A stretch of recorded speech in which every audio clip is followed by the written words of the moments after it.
Welcome to Kavitha recipe Tamil. இன்றைக்கி பார்க்க போகிறது டிஃபனுக்கு நல்ல காரம் சாரமான ஒரு புதினாவும் கொத்தமல்லியும் வச்சு ஒரு சட்னி செய்ய போகிறோம். இது இட்லி, தோசை, பொங்கல் எல்லாத்துக்குமே ரொம்ப நல்லாயிருக்கும். புதினா சட்னி செய்கிறதுக்கு தேவையான பொருள்: ஒரு கட்டு புதினா நல்லா க்ளீன் பண்ணிவிட்டு எடுத்து வச்சுருக்கேன். இது கூடவே ஒரு வெங்காயம், பெரிய வெங்காயம் வந்து கட் பண்ணி எடுத்து வச்சுருக்கேன். கொஞ்சமாக கொத்தமல்லி, புளி, 2 பச்சை மிளகா, வரமிளகா, கடலைப்பருப்பு, உளுந்தம்பருப்பு, பெருங்காயத்தூள், பூண்டு. இதை வச்சு நம்ம செய்ய போகிறோம். புதினாவை வந்து நல்லா கழுவி சுத்தப்படுத்தி நல்லா தண்ணியை வடிச்சிட்டு ஒட்டை வடிச்சிட்டு எடுத்து வச்சுருக்கேன். இப்போ ஸ்டவ்வை பற்ற வச்சு ஒரு பேன் எடுத்துக்கோங்க. நல்லா சூடானதுக்கு முன்னாடி கொஞ்சமாக எண்ணெய், தேவைக்கேற்ற மாதிரி எண்ணெய் சேர்த்துட்டு, நான் வந்து ஒரு கட்டு புதினாவுக்கு தான் நான் அளவு சொல்கிறேன். நீங்கள் வந்து கூட குறைய இருந்துச்சுன்னா நீங்கள் எல்லா அளவுகளையும் கூட்டி குறைச்சி சேர்த்துக்கோங்க. இப்போ கெட்டு போகாமல் இருக்கும் இந்த புதினா சட்னி, ரொம்ப நல்லாயிருக்கும்.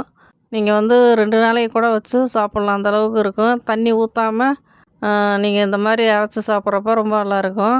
நீங்கள் வந்து கோயிலுக்கு இந்த மாதிரி டூரிஸ்ட்டு இந்த மாதிரி போகிறப்ப இந்த மாதிரி வதக்கி தண்ணி எதுவும் தக்காளி தண்ணி இந்த மாதிரிலாம் சேர்த்துடக்கூடாது. இந்த மாதிரி வதக்கி தேங்காய் எதுவுமே சேர்க்காம இந்த மாதிரி வதக்கி நீங்கள் செய்கிறப்ப ரொம்ப கெட்டு போகாது. 2-3 நாள் கூட வரும். நீங்கள் வச்சு சாப்பிட்லாம். ஃப்ரிட்ஜில் வச்சு சாப்பிட்றதுனா ஒரு வாரம் கூட வச்சு சாப்பிட்லாம், ரொம்ப நல்லாயிருக்கும். ஸ்டவ்வை பற்ற வச்சு ஒரு பேன் எடுத்துக்கோங்க. நல்லா சூடாகட்டும். சூடானதுக்கு பின்னாடி தேவைக்கேற்ற மாதிரி எண்ணெயும் நல்லா சூடாகட்டும். கடலைப்பருப்பு, உளுந்தம்பருப்பு சேர்த்துக்கோங்க. அரை ஸ்பூன் சேர்த்துக்கோங்க, இல்லைன்னா 1 ஸ்பூன். நான் வந்து கடலைப்பருப்பு கொஞ்சமாக எடுத்திருக்கேன், உளுந்தம்பருப்பு கொஞ்சம் எடுத்திருக்கேன்.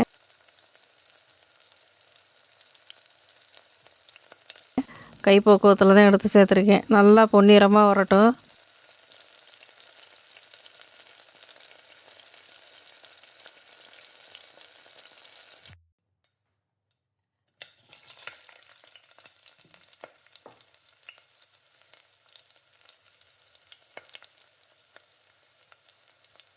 இது கூடவே உளுந்தம்பருப்பு, கடலைப்பருப்பு நல்லா பொன்னிறமாக வரட்டும்.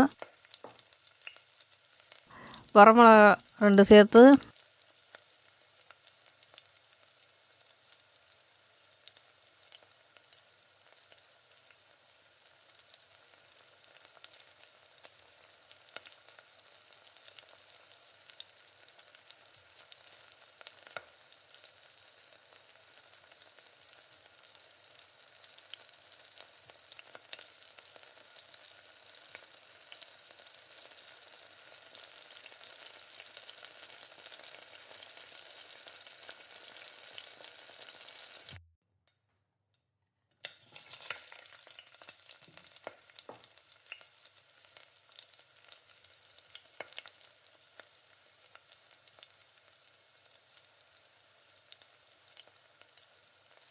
பூண்டு, வெங்காயம்லாம் சேர்த்து நல்லா வதக்கி விட்டுட்டு 2 பச்சை மிளகா இதையும் சேர்த்து நல்லா வதக்கி விடுங்க.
பெருங்காயத்தூள் நல்லா வதங்கினதுக்கு பின்னாடி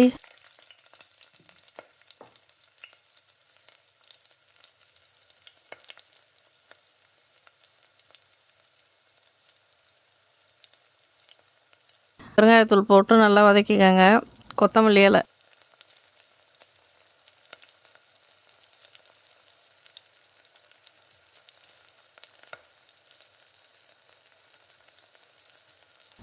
இதையும் சேர்த்து புளி, கொத்தமல்லி இலை, புளி எல்லாமே சேர்த்து நல்லா வதக்கி விட்டுட்டு கடைசியாக புதினா கட்டை சேர்த்து இந்த மாதிரி கழுவி வச்சுருக்க புதினாவையும் நல்லா தண்ணி இல்லாமல் உடச்சிட்டு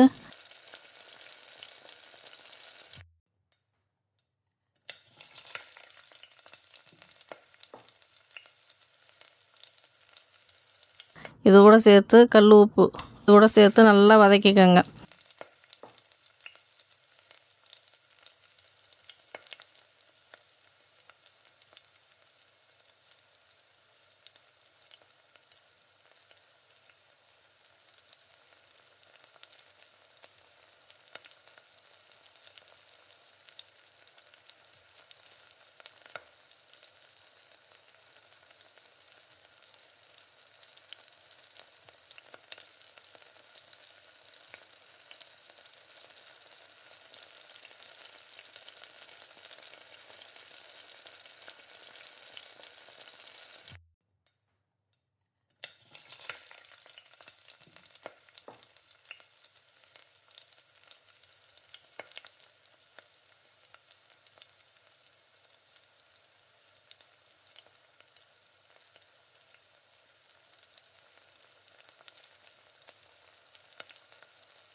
வதக்கி வச்சுட்டு ஆற வச்சுட்டு மிக்ஸி ஜாரில் ஒரு பேஸ்ட்டு அரைச்சி எடுத்துக்கலாம்.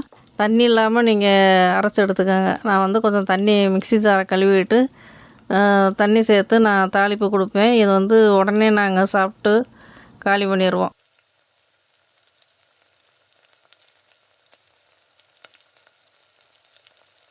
இப்போ நம்ம வந்து புதினா இலை, கொத்தமல்லி இலை எல்லாம் சேர்த்து நல்லா வதங்கினதுக்கு பின்னாடியே கல் உப்பு போட்டு தேவைக்கேற்ற மாதிரி சேர்த்துக்கோங்க. கூட்டி குறைச்சி அப்புறமா உப்பு சேர்த்துக்கோங்க. முன்னாடியே நீங்கள் அதிகமாக சேர்த்துட்டிங்கன்னா வேஸ்ட் ஆயிரும்.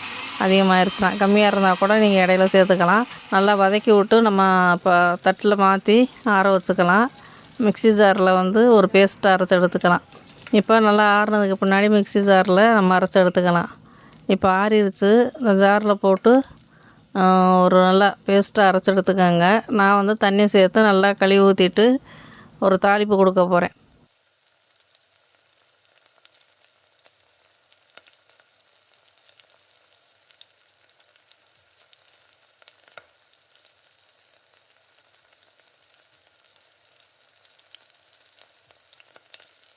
இப்போ இது கூட எண்ணெய்,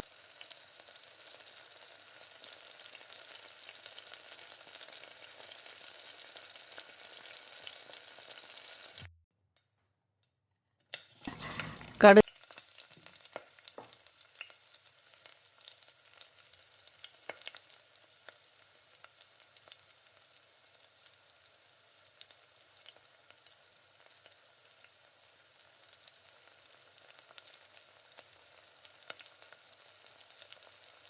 கருவேப்பிலை போட்டு நல்லா தாளிச்சு